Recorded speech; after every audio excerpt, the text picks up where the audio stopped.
ouvir a voz do Salvador.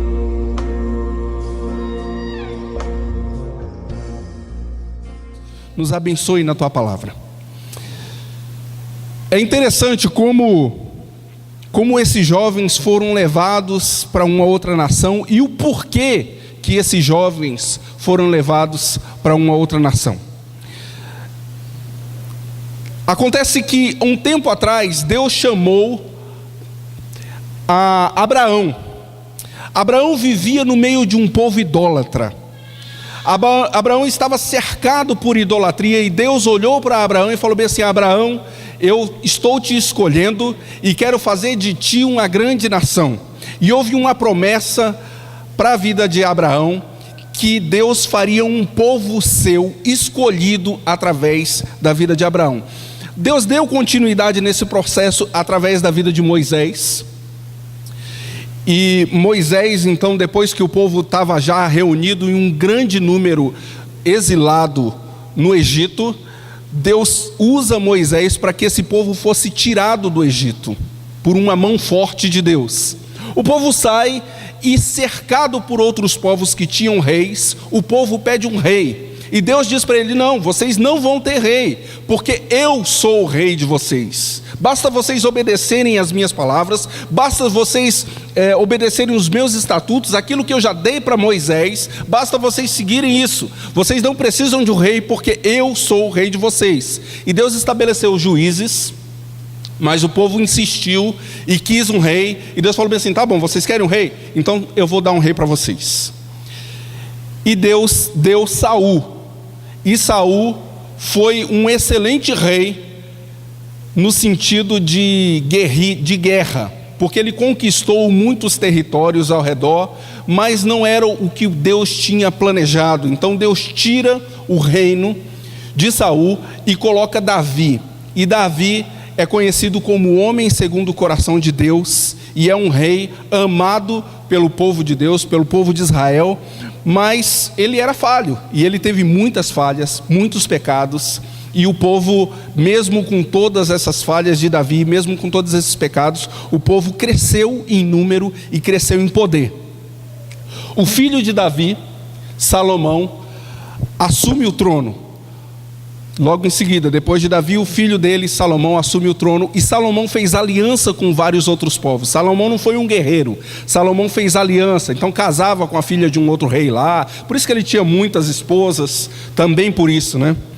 E logo depois de Salomão, o reino foi dividido. Não houve um acordo a respeito de como que seria o reinado, houve uma ambição, e por conta disso tudo, o reino foi dividido. Ali não está dando para ver muito bem, mas em 931 a.C., então o reino foi dividido em Reino do Sul e Reino do Norte, ou Israel, Reino do Norte, e Judá, o Reino do Sul. Por volta de 722 a.C., a Assíria vem e acontece esse episódio que a gente está contextualizado aqui nele, da invasão dos babilônios. Ali está em 609 a.C. O rei Nabucodonosor invade essa região, como diversas outras regiões, e pega o povo de Israel e o sitia. Então agora eles são escravos da Babilônia, se tornam escravos. Naturalmente, o povo foi perdendo a sua identidade como povo de Deus. Muita gente ficou desacreditada. Será que nós acreditamos mesmo no verdadeiro Deus? Porque eles tinham uma visão lógica. Bom, se os deuses e o exército babilônico nos dominou, então significa que os deuses e o exército babilônico é mais forte que os nossos deuses e o nosso exército. Então surgiu uma dúvida no povo, e aí eles resolveram levar os nobres e o de linhagem real, os que eram mais versados, os que eram mais sábios, e eram jovens muito novos. Esses jovens, Daniel, Ananias, Misael e Azarias, eles tinham em torno de 14 anos, bem novos, e foram levados então para a Babilônia para receberem toda uma cultura. que lhe fosse passado de acordo com os critérios babilônicos. A proposta, tem um outro slide aí também nessa contextualização, que vai dizer a mesma coisa, só para você entender que ali se encontram os profetas menores, mas é a mesma coisa do outro slide. Aqui o reino foi dividido, em 930 ali está mostrando mais ou menos como é que funcionava o reino, e lá o cativeiro em torno do ano 600. Pode passar.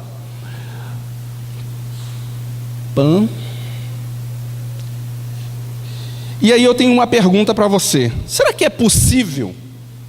Será que é possível para nós, quando nós enfrentamos mudanças na nossa vida, quando nós enfrentamos dificuldades, adversidades na nossa vida, é possível uma pessoa viver para Deus quando as circunstâncias lhe são totalmente contrárias? Será que é possível viver para Deus quando está um pandemônio lá na nossa empresa, lá no nosso emprego, lá onde a gente trabalha? Quando na faculdade todo mundo resolve pegar no seu pé? Será que é possível viver totalmente para Deus quando a nossa família está uma guerrilha? Esses jovens, eles foram levados do seu ambiente para serem inseridos num outro ambiente, e a gente vê nessa leitura que eles permaneceram fiéis. Algumas pessoas saem de férias e se entregam a coisas que permanecem fiéis durante o ano inteiro, e de repente num período de férias, porque não está no seu ambiente, ou porque não está na frente dos empregados, ou porque não está com os filhos, resolvem se entregar a coisas reprovadas por Deus. Algumas pessoas, quando vão estudar num outro ambiente, resolvem ter atitudes que Deus não aprova. Esses jovens saíram, ou melhor, eles foram tirados da sua terra e foram levados para um outro ambiente, e neste ambiente eles tinham a oportunidade de fazer o que eles quisessem. Olha que interessante, se um jovem hoje resolve estudar num outro local, cadê o Caio? Está aqui. O Caio está bem aqui na frente, né? Caio está indo para a África, passar alguns meses lá na África, estudar inglês, algumas coisas mais, trabalhar lá na missão. Se ele resolve ir, ele tem que dar conta de pagar a passagem, de pagar comida, roupa, telefone, para ter contato com os pais, né? Porque os pais vão querer saber como é que ele está. Ele tem que pagar tudo isso.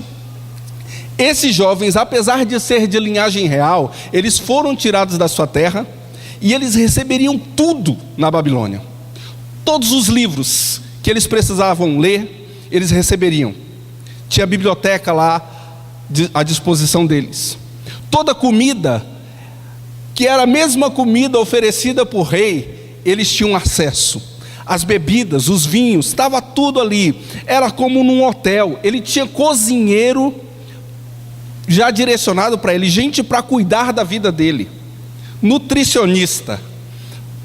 Já pensou se você resolve fazer a faculdade num outro local e recebe toda essa mordomia que esses jovens receberam?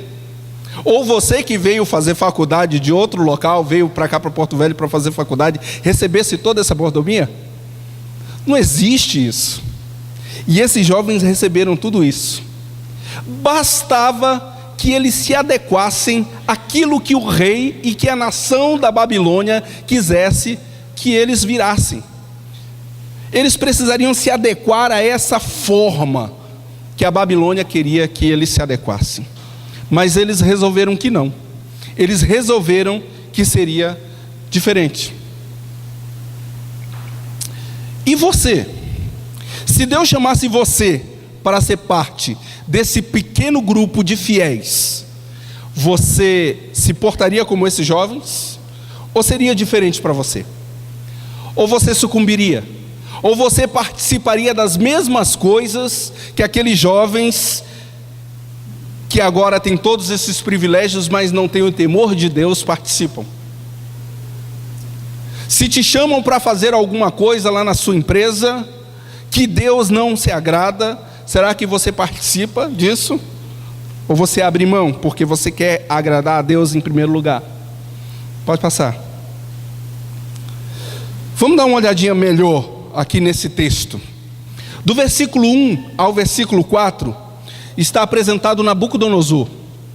E do versículo 3 ao versículo 7, a estratégia dele. A estratégia não era levar toda a população, como aconteceu lá no Egito, que a população toda ficou no Egito como escravo.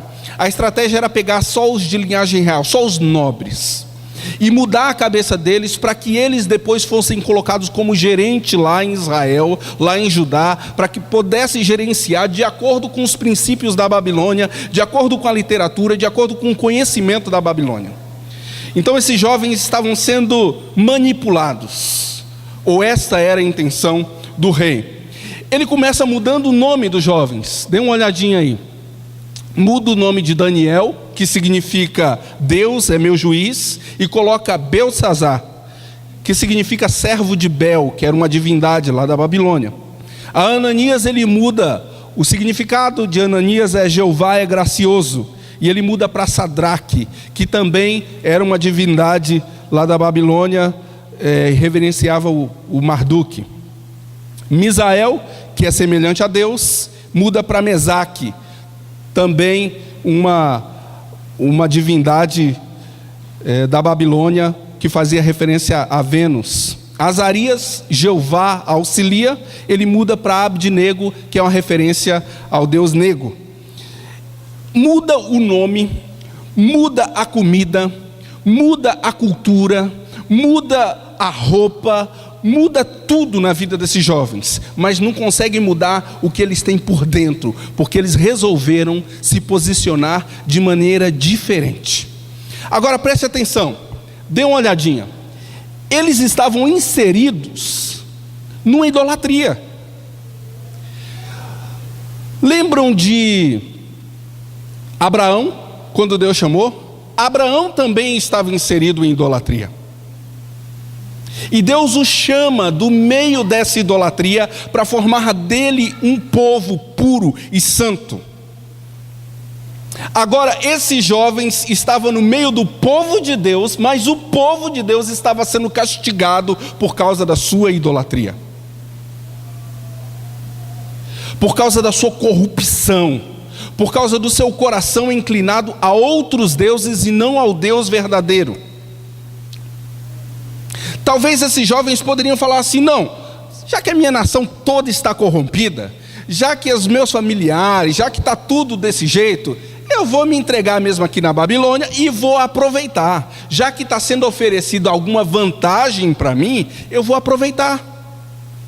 Talvez alguns jovens resolvem fazer faculdade em outro lugar e pensam assim: bom, já que eu aqui, lá na minha cidade, eu não podia ir para festinhas, para balada, lá eu não podia encher a cara, lá eu não podia chegar a qualquer hora, já que aqui eu posso, eu vou fazer o que me der na cabeça e não estou nem aí.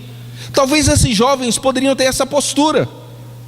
Talvez alguns pais até pensam assim: vai lá, filho, aproveita, tira vantagem agora, que o pastor não está vendo, o conselho não vai saber, aproveita. Mas esses jovens, eles resolvem ser diferentes. O meu povo está envolvido em idolatria, a Babilônia é um povo idólatra, mas nós vamos ser diferentes. Nós não vamos ficar atrelados a isto. Dê uma olhadinha no plano. O plano era 3 anos afastado de tudo em sua cultura, 3 anos mergulhado em novos ensinos. Deveriam se acostumar com os novos nomes, com uma nova comida, com novos livros, com tudo diferente. Eles seriam forçados a esquecer do seu Deus. E eu tenho uma pergunta a mais aí. Quando tudo ao seu redor te forçar a pensar em outra coisa, no lugar de você é um filho de Deus, o que você vai fazer? Você vai sucumbir e vai agir como aquele que não é filho de Deus? Ou você vai agir com uma postura firme de filho de Deus? Quando você sair agora para suas férias e os seus familiares lá resolver ter a atitude que você sabe que desagrada a Deus, você vai se envolver junto com eles e fazer como eles fazem? ou você vai ter uma postura diferente, como esses jovens tiveram uma postura diferente. Talvez a nossa ideia é assim, mas isso é muito desagradável. Mas aí ser crente é um ser insuportável. Perceba que esses jovens não foram insuportáveis. Ao contrário, eles receberam graça de Deus para serem firmes no seu testemunho. Dê uma olhadinha no versículo de número 12. O versículo de número 12 começa eles conversando com aqueles que deveriam cuidar da sua alimentação. E ele diz assim: experimenta, peço-te, 10 dias. Vamos fazer um experimento. Nos dê apenas legumes a comer e água a beber. E aí eles resolvem acatar a esse pedido desses jovens. 10 dias, para vocês verem que tem alguma coisa de diferente em nós. Existe algo de diferente em nós, então vamos lá, vamos fazer esse experimento. Continua lá. Pode passar. Então, se veja diante de ti a nossa aparência. E aí eles fizeram essa proposta, e o que aconteceu é que depois dos 10 dias, a aparência deles estava melhor, e eles estavam mais robustos do que todos os jovens. Eles não se acomodaram, eles foram estratégicos, acreditaram no milagre, acreditaram que podia acontecer alguma coisa diferente, mesmo que eles comessem uma comida diferente daquela que os outros jovens estavam comendo. E no final de tudo, eles testemunharam, porque houve alguma coisa de diferente que aconteceu naqueles jovens. Eles foram, pode passar aí, eles foram sábios, discretos, gentis, sensíveis, mas também foram firmes na sua decisão de servir a Deus. Nós estamos numa mudança de ano, de 2013 para 2014.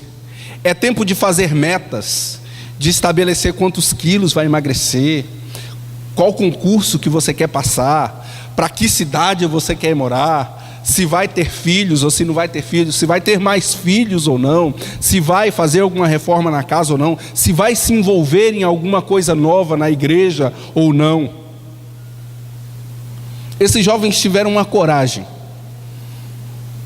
de fazer uma proposta para o mundo que estava ao seu redor. Eles falaram: experimenta-nos, faça uma experiência para ver se há realmente alguma coisa de diferente em nós. Será que como crente nós temos essa coragem de fazer essa proposta? Será que o Caio pode fazer essa proposta lá na África, para as meninas lá da África olharem para ele e ver alguma coisa de diferente nele? Para os líderes lá da África olhar para ele e ver alguma coisa diferente nele?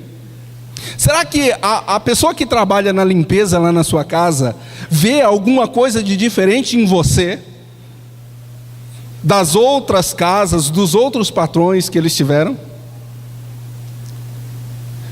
Será que quando você vai na padaria comprar pão, a balconista que te atende vê alguma coisa de diferente no seu comportamento?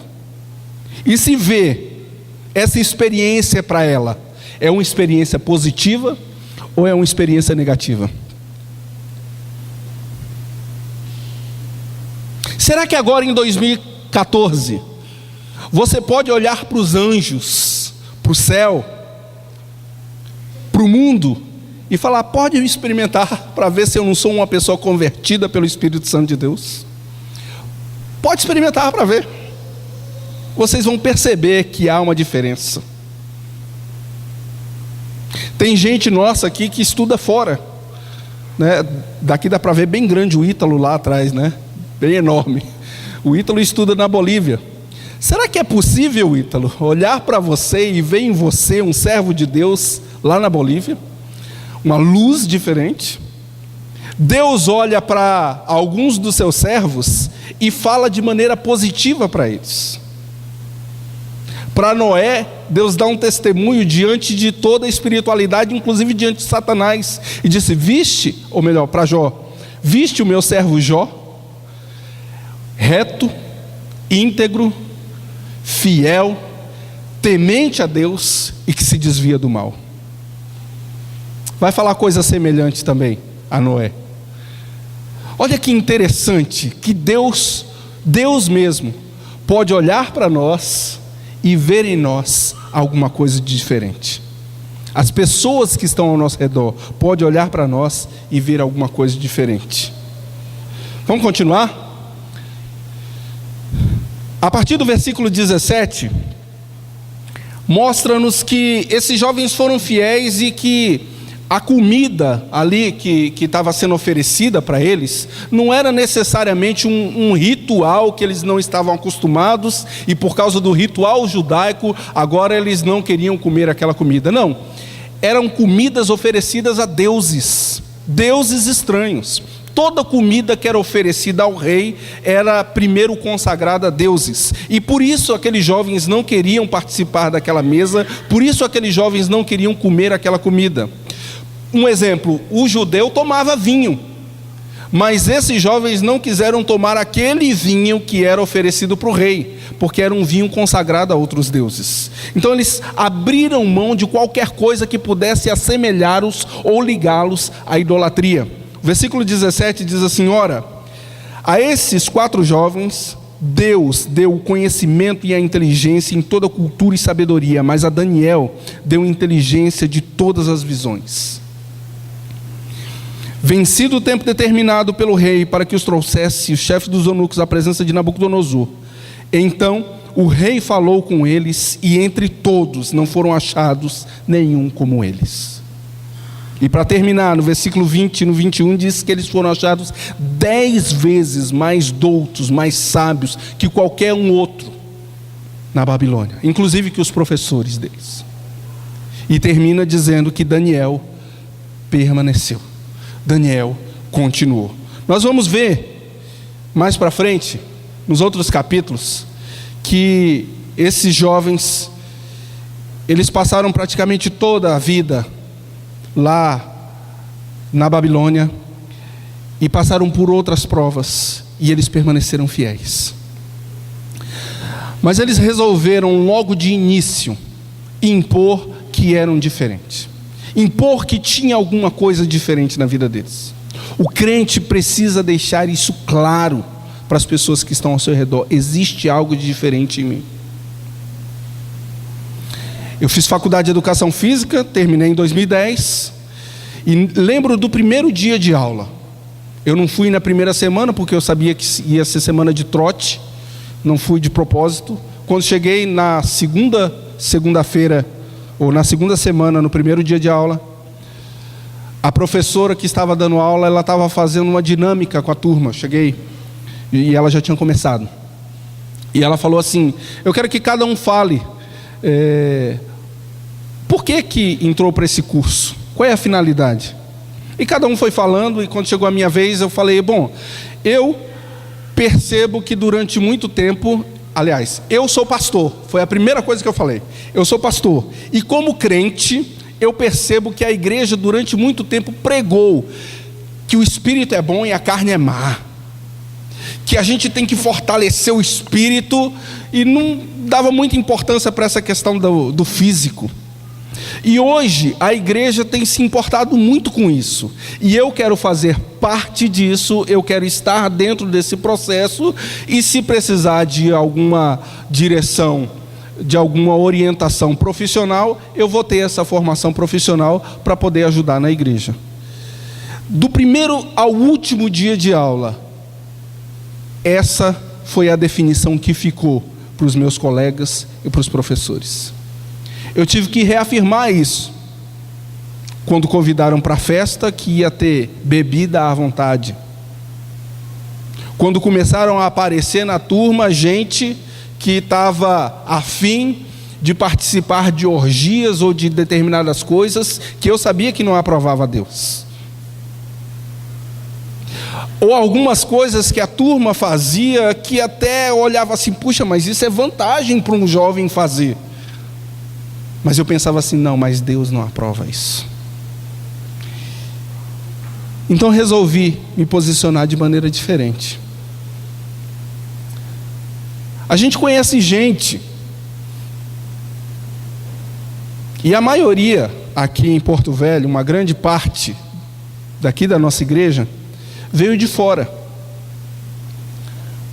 Como é que é a sua postura, como quem vem de fora? É uma postura que agrada a Deus?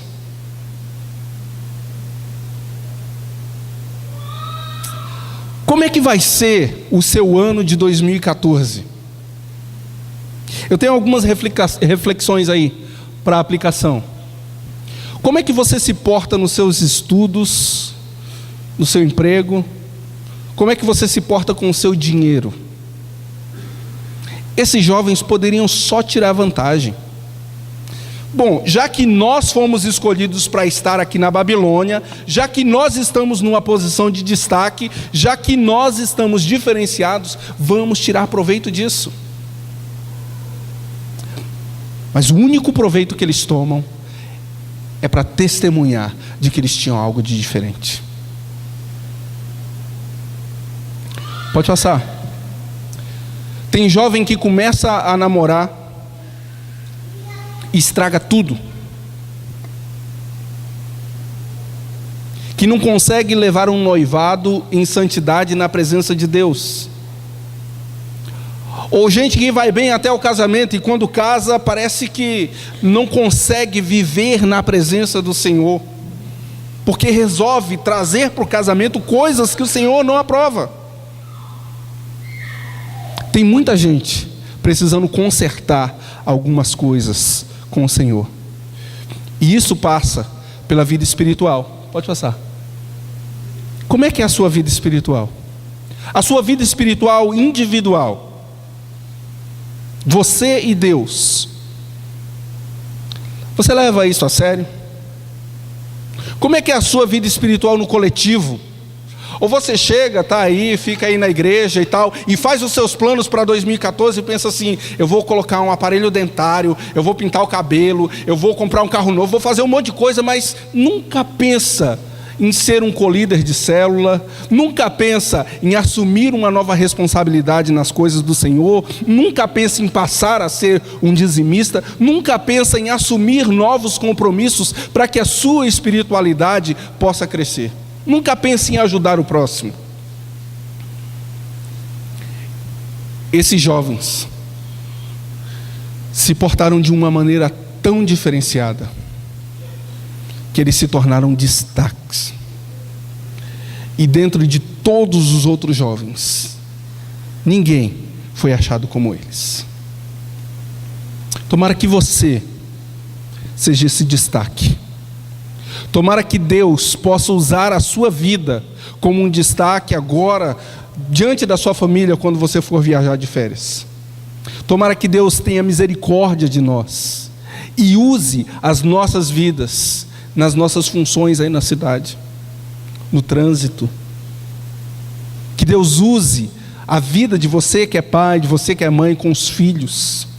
Você que é filho, que Deus use a sua vida para ser um testemunho de diferença na vida dos seus pais, dos seus familiares. Que em nome de Jesus, o Senhor faça na sua vida como fez na vida desses jovens. E aí eu tenho alguma coisa para te falar. A parte de Deus, Ele vai fazer. A parte de Deus, Ele vai fazer. Resta saber se você vai fazer a sua parte. Esses jovens resolveram fazer a parte deles, e por isso Deus os abençoou e fez na vida deles coisas incríveis e extraordinárias.